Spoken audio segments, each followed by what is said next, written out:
হয়ে থাকে ওযুর ক্ষেত্রে অনেকেরই, সেটা হলো বিসমিল্লাহ পাঠ না করা।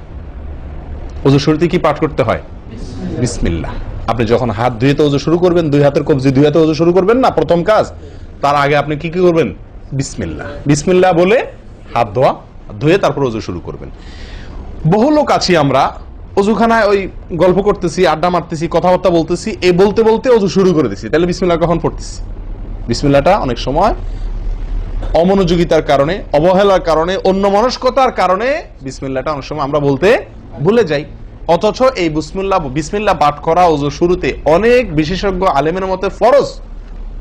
অনেকে বলেন বিসমিল্লাহ পাঠ না করলে ওযুই হবে না, আপনি যদি ভুলে বাদ দেন ওযু হলো না। যদিও সংখ্যাগরিষ্ঠ ওলামাদের মতে এটা না, তাদের মতে বিসমিল্লাহ পাঠ করা এটা ওযুর সুন্নাহ। এটা হলো ওযুর কি? সুন্নাহ। এটা আপনি যদি বিসমিল্লাহ বলে যদি ওযু শুরু করেন, তাহলে ওযুটার ভিতরে পূর্ণাঙ্গতা আসলো। ওযুটার ভিতরে কি আসলো? পূর্ণাঙ্গতা আসলো। ওযুটার ভিতরে ওযুটা আপনার হৃষ্টপুষ্ট হলো। এই ওযুতে ইনশাআল্লাহ আপনার সালাত পূর্ণাঙ্গ হবে, যে সালাত আপনাকে জান্নাতে নিয়ে যাবে ইনশাআল্লাহ। দ্বিতীয় যে ভুলটি হয় ভাই, 100-তে 99 জনের বলবো, তার চেয়ে বেশি হতে পারে। হাজারের ভিতরে 10 জন মানুষের হয় কিনা আমার সন্দেহ আছে, না এই কাজটা সঠিকভাবে করতে পারি না। সেটা হলো ওযুর সময় মেসওয়াক করা। ওযুর সময় কি করা ভাই? মেসওয়াক করা। এটি এত গুরুত্বপূর্ণ সুন্নাত যে নবী সাল্লাল্লাহু আলাইহি ওয়াসাল্লাম বলেছেন, বুখারীর হাদিস, লাউলা আন আশুক্কা আলা উম্মতি লা আমারতুহুম বিসওয়াকি ইনদা কুল্লি ওযু। বুখারীর হাদিস। নবী সাল্লাল্লাহু আলাইহি ওয়াসাল্লাম বলেন, আমার উম্মতের জন্য যদি কঠিন না হতো, তাদের জন্য কষ্টের কারণ না হতো, তাহলে আমি তাদেরকে বাধ্যতামূলক করে দিতাম, ফরজ করে দিতাম কি? প্রত্যেক ওযুর সময় মেসওয়াক করা। প্রত্যেক ওযুর সময় মেসওয়াক করা, এটা বাধ্যতা করে দিতাম যদি তাদের কষ্টের কারণ। কারণ বাধ্যতামূলক করে দিলে তখন এটা তাদের জন্য, প্রতি ওয়াক্তে মেসওয়াক করাটা তাদের জন্য বাধ্যতামূলক হয়ে গেলে এটা ছাড়া ওযু হতো না, তখন তারা বিপদে পড়ে যেত, বেশি কষ্ট হয়ে যেত। ওযুতে যদি এখন মনে করেন 10টা 15টা 20টা ফরজ নবী সাল্লাল্লাহু আলাইহি ওয়াসাল্লাম ঠিক করে দিতেন, তাহলে 20টা 15টা 20টা 25টা ফরজ আদায় করে ওযু করা একটু কষ্ট হয়ে যেত না? 5 বার দৈনিক একটু আমাদের জন্য ঝামেলা হয়ে যেত কিনা? নবী সাল্লাল্লাহু আলাইহি ওয়াসাল্লাম সেদিকে লক্ষ্য করে আমাদেরকে কি করলেন না? সহজ করে দিলেন, অর্থাৎ ফরজ করলেন না। তার মানে কি করলেন? সুন্নাহ এর অন্তর্ভুক্ত করলেন। কিন্তু তার হাদিস থেকে, তার বক্তব্য থেকে বোঝা যায় যে ওযুর সময় মেসওয়াকের গুরুত্ব তার কাছে কত বেশি ছিল। নবী সাল্লাল্লাহু আলাইহি ওয়াসাল্লামের কাছে ওযুর সময় মেসওয়াক করার গুরুত্ব কত বেশি ছিল, সেটা এই হাদিস থেকে বোঝা যায় কি যায় না?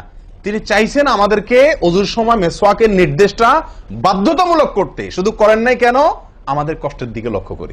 এই হাদিস থেকে নবী সাল্লাল্লাহু আলাইহি ওয়াসাল্লাম যে চাচ্ছেন মনে প্রাণে আমরা যেন ওযুর সময় মেসওয়াক করি, এটা বোঝা যায় কি যায় না? ওযুর সময় মেসওয়াক কখন করবেন, এটা নিয়ে ওলামাদের দুটি মত পাওয়া যায়। বেশিরভাগ ওলামাদের মত এবং বিশুদ্ধ মত হলো কুলি করার সময় আমরা মেসওয়াক করব। কুলি করার সময় আপনি বিসমিল্লাহ বলে হাত ধুলেন, এরপরে কুলি করলেন। মেসওয়াক করতে হবে এভাবে, সোজাসুজি, উপরে নিচে না, পাশাপাশি, ঠিক আছে? মেসওয়াক দিয়ে এভাবে আপনি খুব বেশি সময় করা দরকার না, একটা ঘষা দেন উপরে মাইতে, আরেকটা ঘষা দেন নিচের দাঁতে, দিয়ে এবার একবার কুলি করে ফেলান, ঠিক আছে? আবার মেসওয়াক দিয়ে একটা ঘষা দেন, আবার একটা ঘষা দেন, আবার কুলি করে ফেলেন। এভাবে 3 বার মেসওয়াক করেন, 3 বার কুলি করেন, বাস সুন্নাত আদায় হয়ে গেল। কথাকে বুঝাতে পারছি? আল্লাহ তাআলা আমাদের সকলকে তৌফিক দান করেন। প্রিয় ভাইরা, তাহলে ওযুর মধ্যে আমাদের যে খুঁতগুলো আছে আমি সেগুলো ধরা দেওয়ার চেষ্টা করছি। একটা বড় খুঁত, যে খুঁত থেকে আমরা বেশিরভাগ লোকই মুক্ত নই, সেটি হলো মেসওয়াক বিহীন ওযু। লক্ষ্য করবো তো ইনশাআল্লাহ? আল্লাহ আমাদেরকে আমলের তৌফিক দান করেন। একান্ত না থাকলে আঙ্গুল দিয়ে করলেন, কিন্তু আপনি নিয়মিত আঙ্গুল দিয়ে করলেন সেটা না, মেসওয়াকই করা উচিত। 3 নম্বর যে ভুলটা আমাদের হয়ে থাকে সেটা হলো কুলির মধ্যে। কি ভুল হয়? কুলিটা যেভাবে করার কথা সেভাবে আমরা করি না। হাদিসে কুলির বিষয়ের নির্দেশ এসেছে, সেটাকে বলা হয়েছে মদমাদা। মদমাদা আরবি শব্দ, এটার বাংলা অর্থ হয় কুলি করা বা কুলকুচি করা বা কুলকুচা করা। এই কুলি বা কুলকুচা এটা হলো মুখের ভিতরে আপনি হাতের কোষে করে পানি নিয়ে মুখে নাড়বেন, এরপরে ফেলবেন, আবার হাতে নিবেন, কিছু সময় নাড়বেন, 1 সেকেন্ড হোক 2 সেকেন্ড হোক, এরপরে ফেলবেন। এটা হলো কুলি বা কুলকুচা। আমরা বেশিরভাগ সময় এরকম করি আলহামদুলিল্লাহ। যখন ব্যস্ত থাকি, যখন হুলস্থুল থাকে, কোনো সময় কোনো কাজের তাড়া থাকে, তখন অনেক সময় আমরা কি করি? হয় কি না হয় না? মুখে নিলাম আর ঢাললাম, মুখে নিলাম আর ঢাললাম। আমি জানি না আপনাদের হয় কিনা এরকম। আমি দেখছি এরকম অনেক সময় হয়। আপনারা একমত কিনা? নিলাম, মানে ব্যস্ততার কারণে হয়তো জামাত শেষ হয়ে যাচ্ছে বা অন্য কোনো কারণ আছে, অথবা দেরিতে আসছি, তো তখন মুখের ভিতর নেওয়া আর ফেলাও, নেওয়াও আর ফেলাও, এতে কুলি হবে না। হাদিসে যে কুলির নির্দেশ আসছে সেই কুলি হবে না। এটা মুখে পানি দিলেন আর বাইর করলেন, এটাতে কুলি। কুলি হইতে হলে আপনাকে মুখে পানি দিবেন, নাড়বেন। ভাই কুলিটা কেন করতে বলা হয়েছে? মুখের ভেতরটা কি করার জন্য? পরিষ্কার করার জন্য। আপনি যদি মুখে পানি নেন আর বাইর করেন, তাহলে কি মুখ পরিষ্কার হবে?